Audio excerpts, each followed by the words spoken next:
everybody, welcome back. This is Velga the Observer, and today I want to show you this brand new character that I will be designing for my own world building project. And the character is called the Beastmaster. It's a new character class. It's not exactly just a character, but it's going to be this class that the people in my world building project, Perseverance, it's a class that they can take up, that they can become Beastmasters. And this woman that I'm drawing and I'm showing to you today is sort of the result of necessity. And what I mean by that is I have been showing you glimpses of my world building project Persevera for quite a while now, but I haven't really shown you scenes, scenarios. Like, I've shown you characters, like just standalone individuals, just character classes, just standing, but I haven't shown you like scenes that they are in, like they're just doing stuff. Like, I haven't shown any of that. I've shown monsters, but I haven't shown people fighting monsters. I've shown weapons, but I haven't really shown people using them. So out of necessity, I just feel like if I don't have an illustration showing them doing something, it would make it that much harder for me to tell my story. So here I am today designing the Beastmaster, because I was initially working on this one illustration of the Perseverance at war with the enemy and their sworn enemy, which is the Veil. I call them the Veil. They have been at war for thousands of years, a very long time, and everything was all going fine at this point. I've got a couple of Molar Knights just standing here in the foreground, and if you don't know what those are, click on the video link in the description where I tell you more about them. But all you need to know about them for now is they're huge and they eat people. The bad guys, at least, only the bad ones. So yeah, those two are Molar Knights in these two corners. But then there's this one guy seemingly screaming or commanding something towards the back, the back of the front lines. And I'll tell you more about this guy when the time comes. Not today, because today we're talking about the Beastmaster. And there's also next to this guy, there's another guy, like a wizard type of class. And I'll talk more about the wizard in another time. But today, if you just look here to the right, there's this one woman that I have sketched out, but I haven't been able to sort of on the spot design her, like spontaneously just will her into existence with my hands, of course, and my stylus. I haven't been able to really like flesh out what she's supposed to look like, even though I initially had an idea in my head, which is what happened to the two guys on the left, the wizard and the other warrior-looking guy. I had an idea of what they would look like, and they sort of just happened. But with the Beastmaster, it didn't happen that easily, so I had to design her from scratch in a separate canvas. I had to draw her. So that's what I've done, and here I am going to tell you more about them. And the Beastmaster, as the name implies, they are a master of beasts, and in Persevera, throughout the thousands of years, they have persevered, they have the people of Persevera throughout thousands of years of them just trying to survive and not get wiped out. Every time the Veil army comes here to attack, we have been put in this state of forced evolution out of necessity, because if we don't change drastically to keep up with the onslaught of war that keeps coming our way, the annihilations, then we will all be wiped out. So the people of Persevera are forced to change, forced to evolve, and improving our technology is out of the question because the Veil army keeps destroying them. So in my world building project, the most advanced of Perseverant technology is actually ones that got destroyed 30,000 years ago, the first time the Veil army came here and destroyed it. And ever since, we've only been trying to recuperate. But every time they come, they keep destroying our technology. So the option of surviving through brains have greatly lowered. I don't know if that's how I'm supposed to say it, but it's more like, well, the options to survive are quite limited. So the people of Persevera are forced to just actually physically change, get stronger in any way they can, so that the next time the Veil army comes, they'll be ready for whatever newer technology, whatever newer ways of killing that they will bring with them. Because otherwise, we will all get wiped out. And even though the people have become stronger through evolution like that, but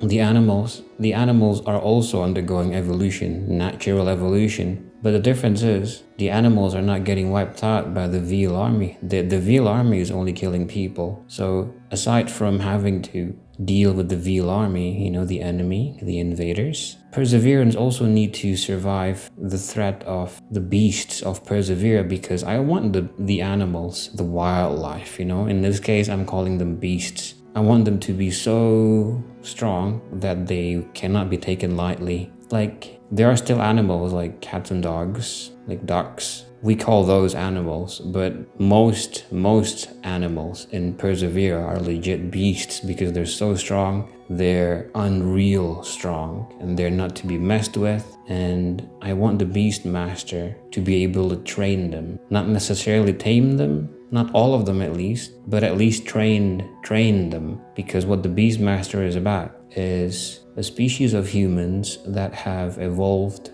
in a way that they are very in tune with nature and particularly wildlife, specifically wildlife. The beasts, they have this great affinity to relate to wildlife, and they utilize the beasts that they have tamed to help them in battle. They fight with these beasts, and I don't want the beasts to be the only thing that they utilize. I want them to actually have forged weapons. Like they make their own weapons, they forge weapons of their own, so that they can fight for themselves, even if there are no beasts that they can utilize. And I couldn't really make up my mind as to whether they should be melee fighters or they should be ranged classes, like bowmen or like archers or hunters. So to fix that issue, I thought I would just give them this very fuzzy looking, thick looking, hairy and dense looking upper armor here that they're going to be wearing on their arms, and they can pretty much store whatever they want in there. It's kind of like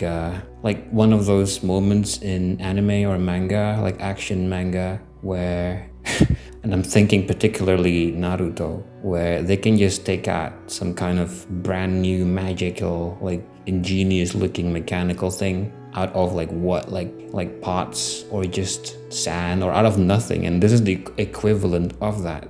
So if they were to have nets or whips or fist weapons or little daggers or thrown weapons or even bows, they can just take that out of this fuzzy looking upper armor, this hairy looking thing. But of course I don't want them to be able to take out every single weapon that exists, in Persevera, but it's more like if they happen to be a melee type of fighter, then I want them to be able to take out their melee weapons from their armor, this fuzzy looking thing on top. And if they are melee, they won't be able to take out bows out from them, not because it's not possible, it's because they're not storing bows and arrows in there, because that's just not how they fight. So basically the Beastmaster would be a versatile type of class, not ones that are overly unique like wizards that can, wizards are exclusively ranged, right? This one's one of the more versatile ones. But yeah, the Beastmaster can choose to be one of several things. They could be melee, maybe they can even be a support class, and they can also be a ranged class. So that's the Beastmaster.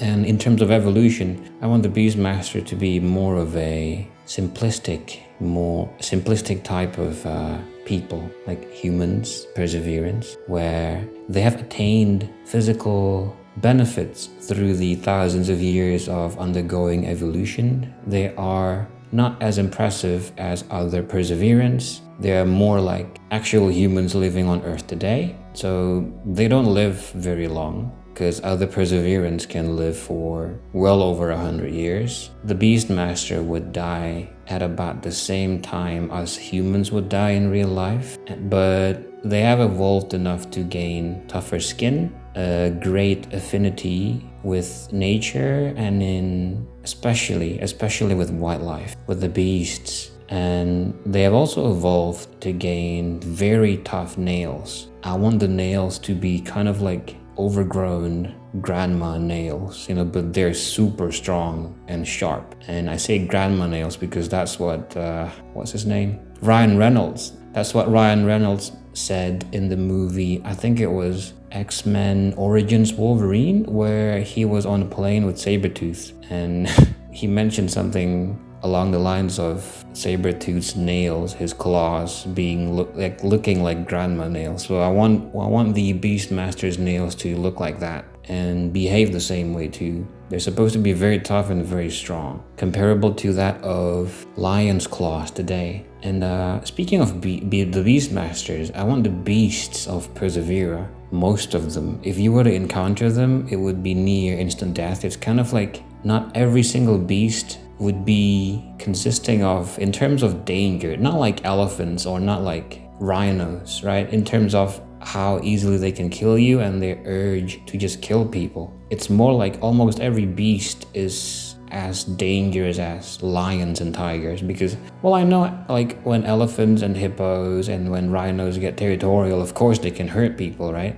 But the bloodlust for people, I want the beast of Persevera to have, it should be very comparable to that of like lions and tigers. Like if you were to just be there, you'll die. Like if you don't get out, if you don't handle yourself well, you will just die. Which would make the Beastmaster a more impressive sounding class, because when other Perseverans would have to deal with beasts alongside dealing with the Veil army that's trying to wipe us out, the Beastmaster, in a sense, would only have to deal with one threat, which is the Veil army, and they don't have to worry about being attacked by beasts because they command beasts of their own. And the inspiration for the look, at least, the look of the Beastmaster would be the emu, the bird, and ostriches. Birds of paradise, I guess. Peacocks too. Their feathers look very dense and thick and rough. It just feels like if I were to stick my hand in there,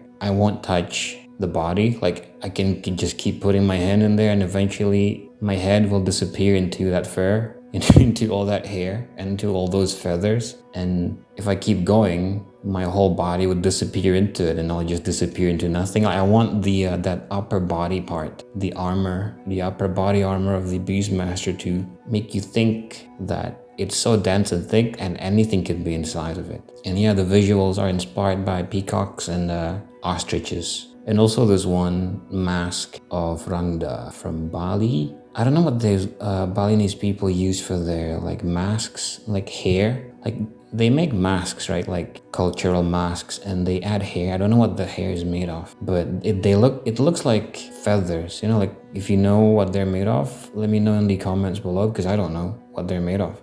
And the other thing I don't know what they're made of is their roofing material, like for houses and huts. It's this fuzzy looking, hairy looking, like dense, thick black thing that also inspired me to make the Beastmaster look the same way. Like my inspirations are obvious, like I know my roots, right, where I come from. And those things have always inspired me. The birds and the Balinese masks and the Balinese roofing material, those things have always seemed interesting to me, and I thought it would be a good idea for me to put it into like a piece of character design for Persevera. And in terms of behavior, the nature of the Beastmaster is inspired by, well, real people. I don't know about you, but it seems like maybe I'm just consuming too much content on YouTube that's related to animals, but it seems like people, even if the animals are ugly, or even if it's an insect or like a lizard, we always want to keep them as pets, like we always want to nurture them, like take care of them. And even if it's something as crazy as like a tarantula, there are people who want to pet them, not just keeping them as pets, but like actually want to pet them because they think they're cute. And yeah, I mean, there are people who are so good with wildlife that they can just live with lions and bears and wolves. It's crazy. And like cheetahs, And yeah, I thought, what if humans, those kinds of people, kept on having children? What would happen and what kind of offspring would be the result of all that breeding 30,000 years later, Like if those kinds of people had kids only with each other, 30,000 years later, I'm sure that they will become the Beastmaster. But yeah, anyway, what do you think of my character class design? I think it looks very cool. I made sure to add these little horns sticking out of the upper body armor, and those things are supposed to be for like birds to be able to perch on them, because they've got like birds like to perch on branches, right? So if they've trained big birds like eagles or vultures, like condors, then those birds would be able to perch on those spikes. And the look of the Beastmaster with all that fuzz and leather everywhere is made so that it would imply that any animal can sort of make the Beastmaster, as in the actual individual, like a nest of some kind. Like a snake would be able to slither up and then rest in that nest of the Beastmaster's body armor, the upper body armor. Or maybe a bunch of insects could be inside of it, living inside of it. Or maybe a smaller type of mammal, ones with claws, can safely climb on top of the Beastmaster from the ground all the way up, because the Beastmaster is wearing leather everywhere and the Beastmaster have tough skin to begin with, so claws won't bother them, and these animals can grab onto that fuzzy upper body armor and just stay mounted on top of the Beastmaster. So essentially the Beastmaster is kind of like a circus animal trainer, but on steroids. Oh yeah, there's this other version too, where she's got the Beastmaster, this one, she's got claws coming out from the upper body armor. She sort of just pulled it down, because she happens to be a melee fighter, and she fights with these claws. So she grabbed these claws from her upper body armor and just pulled it down, and now she's equipped it. And if she lets go, those things will retract back into her armor and disappear, like you won't see it. It's kind of like a ninja weapon that way. Also, there's this one other version where she's got the Perseverant gravestone in the back. And if you don't know what the Perseverant gravestone is, it's this thing that's got 7 spikes behind her. And it's a cultural thing in Persevera for people to be wearing these things, mainly for ceremonial purposes. But all of them wear these things when they go to war, especially with the Veil Army. And the purpose of that is that it shows that the Perseverants already see life as being filled with suffering, because they just keep getting killed for thousands of years, and that death is inevitable. And the gravestones they carry behind them is supposed to show that they already think they're dead, and if they're going to die anyway, they might as well take the enemy down with them. And it's also a symbol of acceptance that they're ready to die, as a form of intimidation for the enemy. And the other meaning I wanted to have is for when Perseverants die, they would already be dying while carrying their own gravestones, since so many of us will die in the war against the Veil Army that no one will have time to bury every single body. And since things are actually just that grim dark, the soldiers that are fighting in the war might as well go to war carrying their own gravestones with them. Oh, and there's this final iteration at least, not version, where she's got tattoos all over her. It's tears of blood, tattoos of tears of blood. So there's a red tattoo, tears of blood tattoo running down from her eyes, going down to her breasts and going down to her hips, and then it just keeps going down all the way to her feet. But you can't see it because it's covered by her clothing. Tears of blood actually means something in Persevera. It's one of those things that is a recurring thing, and it always makes an appearance in every single character that I'll be designing, and in every single character pretty much that I have designed. You will see among a handful of things, the eyes crying tears of blood would be one of them. It's to show that every single Perseverant is going through deep sorrow, so much that they're crying tears of blood, because there's just no chance of winning in the war, because we keep losing and we keep dying, but we're going to war anyway. And that's about it for my character, the Beastmaster. What do you think? If you like what you see, please let me know in the comments below. Don't forget to like and subscribe. You can also ask me to draw for you on vegan if you want to commission me. And that's about it for my character class design, the Beastmaster. What do you guys think? I think she looks cool. I think the meaning behind her design also sounds very cool. And they might look more leathery than all the other classes that I've made for Persevera, which looks more metallic, like the Molar Knights. But yeah, I think even though they're leathery all over and fuzzy looking, they still look Perseveran. Especially after I've added the Perseveran gravestone in the back. And these spikes and eyes crying tears of blood everywhere really does make this one, the Beastmaster, look Perseveran. Let me know what you think. Don't forget to comment, like, and subscribe. Oh, and you can also commission me on Vegan. And if you don't know what Vegan is, it's pretty much like a commission website where you can commission artists to make drawings for you, to make art. And I'm on there. The link to my Vegan is down in the video descriptions below. And that's it for today. I'm going to be seeing you again in the next video. Bye.